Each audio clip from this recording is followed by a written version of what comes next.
এই ভিডিওটি ওই সকল টেকনিশিয়ান ভাইদের জন্য যারা গ্রামে কাজ করেন এবং নতুন কাজ করছেন। আপনারা সাধারণত সবসময় একটা প্রবলেম ফেস করেন, সেটা হচ্ছে অনেক সময় ডিজিটাল মাইক্রোফোন চেঞ্জ করার সময় আমরা ডিজিটাল মাইক্রোফোন সেম পিনের পাই না।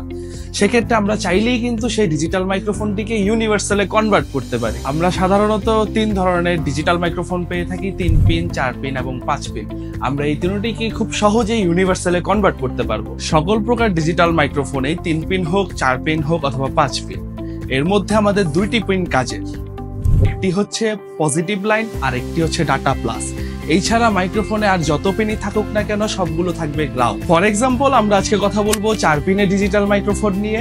এই মাইক্রোফোনে সাধারণত 2টি গ্রাউন্ড থাকে এবং একটি থাকে পজিটিভ লাইন, একটি থাকে ডাটা প্লাস। ইউনিভার্সালে কনভার্ট করার জন্য সর্বপ্রথম আমাদেরকে লাইন আইডেন্টিফাই করতে হবে আমাদের মাইক্রোফোনের কোন লাইনটি কি কাজ করছে। এর জন্য আমরা মাল্টিমিটার ব্যবহারের মাধ্যমে জানতে পারবো কোনটা গ্রাউন্ড এবং কোনটা পজিটিভ লাইন, পাশাপাশি কোনটা ডাটা প্লাস। পজিটিভ লাইনে আমরা অবশ্যই জিআর ভ্যালু পাবো, কিন্তু ডাটা প্লাসে আমরা কখনোই জিআর ভ্যালু পাবো না। আর গ্রাউন্ড লাইন আমরা বিপ মোডের মাধ্যমে মাপতে পারবো। ইউনিভার্সাল মাইকের মধ্যে সাধারণত 2টি লাইন থাকে, পজিটিভ এবং নেগেটিভ। এই 2টি লাইনকে আমরা চাইলেই 4, 5 এবং 3 যে কোনো ডিজিটাল মাইক্রোফোনে বসাতে পারি খুব সহজেই একটি রেজিস্টার ব্যবহারের মাধ্যমে।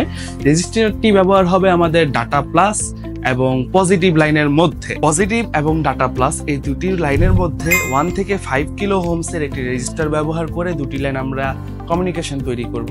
এবং আমাদের যে ইউনিভার্সাল মাইক্রোফোন আছে সেটির যে পজিটিভ লাইন, সেটা অবশ্যই আমরা ডিজিটাল মাইকের ডাটা প্লাস লাইনে রাখবো, এবং যে আমাদের নেগেটিভ লাইনটি রয়েছে সেটি আমরা রাখবো ডিজিটাল মাইক্রোফোনের গ্রাউন্ডে। এই পদ্ধতি ব্যবহার করে আমরা যে কোনো ডিজিটাল মাইক্রোফোনকে ইউনিভার্সালে কনভার্ট করতে পারবো।